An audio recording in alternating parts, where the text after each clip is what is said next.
Ram Ram, Namaskaaram. Welcome to Himalayan Seeds. My name is Manita and this video is dedicated to all the volunteers all around the world. I would also like to share the experience I had with people volunteering for the Isha Foundation. Before that, I'd like to thank everyone who has supported me and who have subscribed to my channel.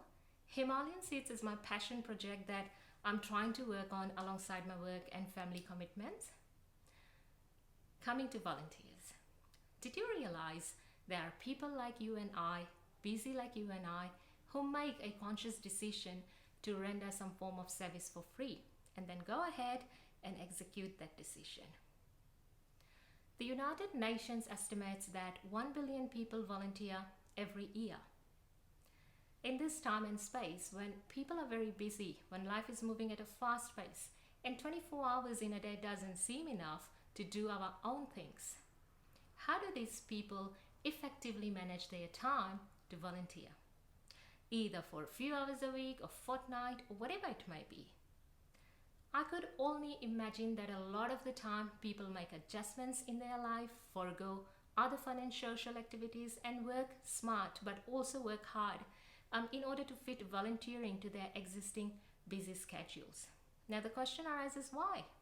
Why would people choose to do extra work for free when they probably already have a lot on their plate? I would think it's mainly to help others and to do something meaningful, which in turn brings joy and satisfaction or some form of contentment to them. This actually echoes with the research results of Volunteering Australia, which is the national peak body for volunteering here. According to its latest key statistics fact sheet about volunteering in Australia, which was released in February 2022, there are multiple motivations for volunteering, mostly to help others, for personal satisfaction, and to do something worthwhile with a purpose. The work that the volunteers are doing in any given field is admirable, and I think it has become more apparent post-COVID-19 pandemic, with the influx of volunteers working selflessly on various projects all over the globe. In the context of lockdowns and social distancing, volunteers are finding innovative ways to help and serve online.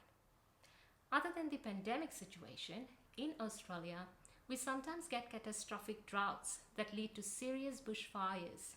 The recent one was towards the end of 2019 and beginning of 2020. The role of volunteer firefighters and paramedics becomes more crucial during these periods. Recently in February 2022, there was severe flooding in most parts of Brisbane in Queensland.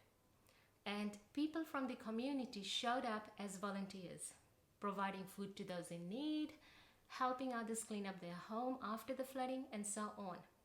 There were floods in Sydney as well, and a lot of people in family situations like you and I decided to volunteer.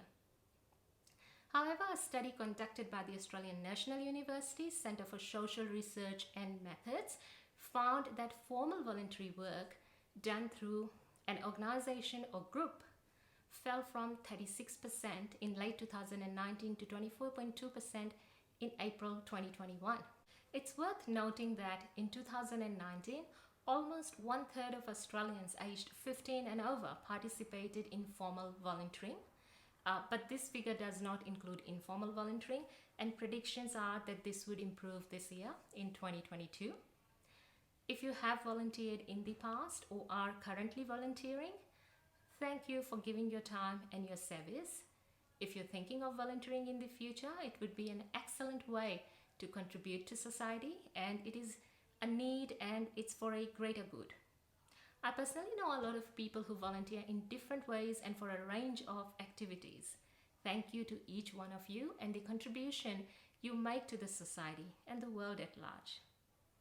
Now, I'll focus on Isha Volunteers, or people who are volunteering with the Isha Foundation.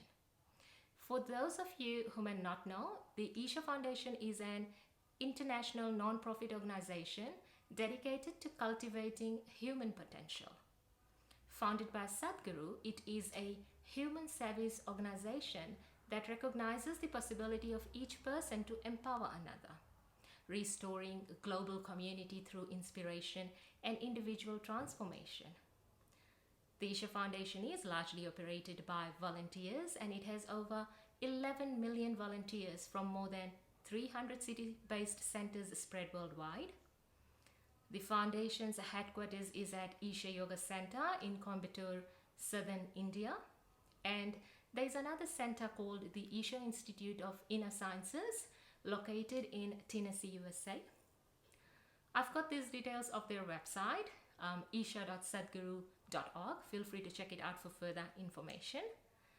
Now, if you are one of those 11 million volunteers, look how amazing your work is. You've made people like me stop and think about the work you've been doing and come out and share it with others. So thank you.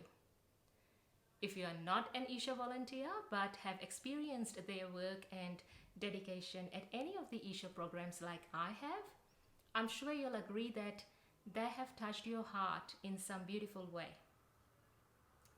I'd love to hear your experiences. You can share it with all in the comments section of this video if you like.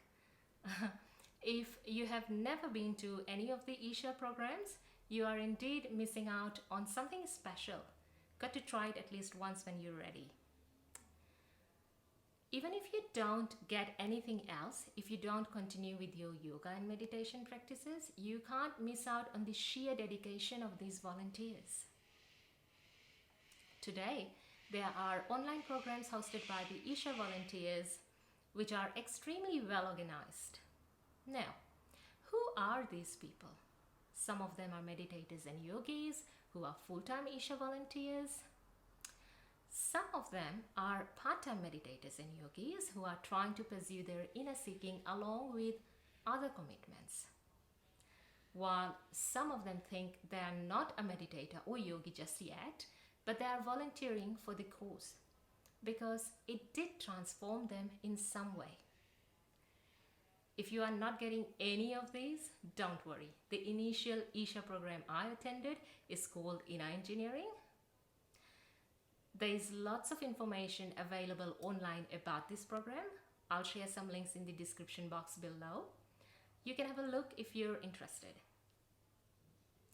I'll try to share my experience about the Inner Engineering program in another video later on, but that was the first time I encountered Isha volunteers.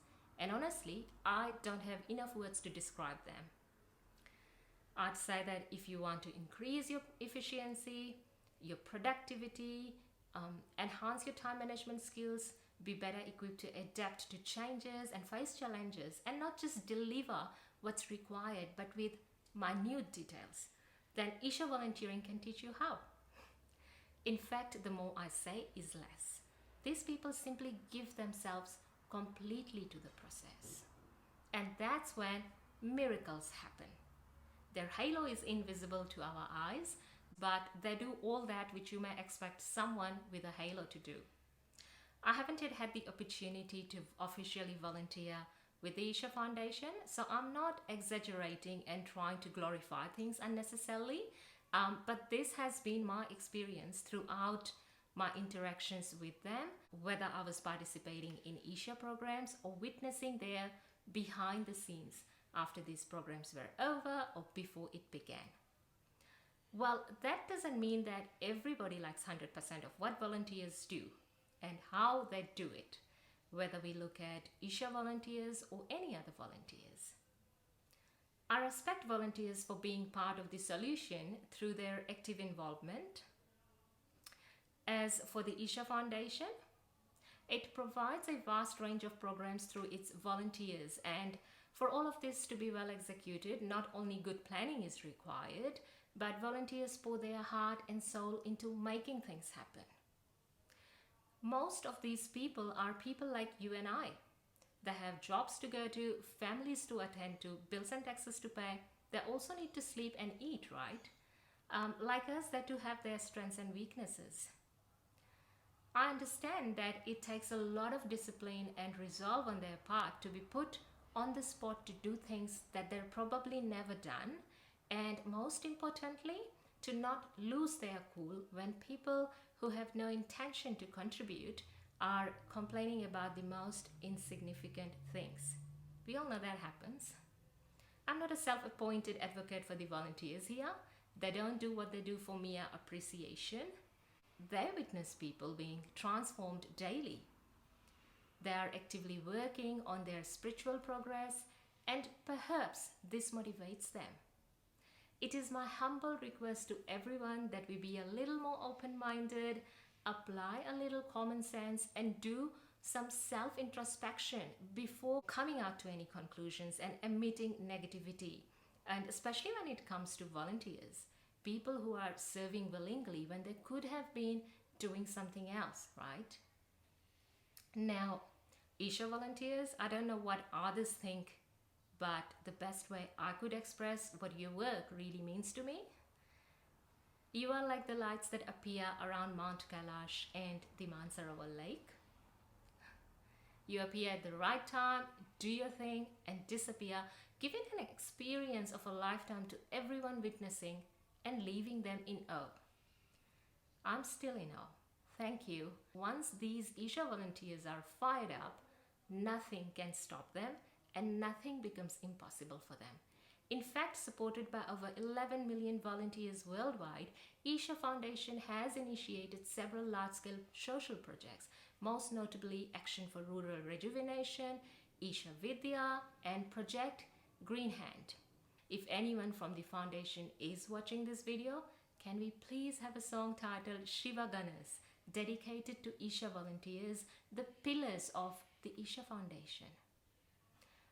My Himalayan Seeds family, please let me know in the comments box below if you'd also like a song dedicated to Isha Volunteers.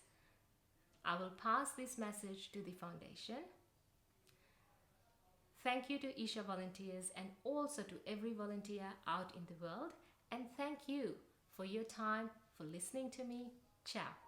Adios. Namaskaaram.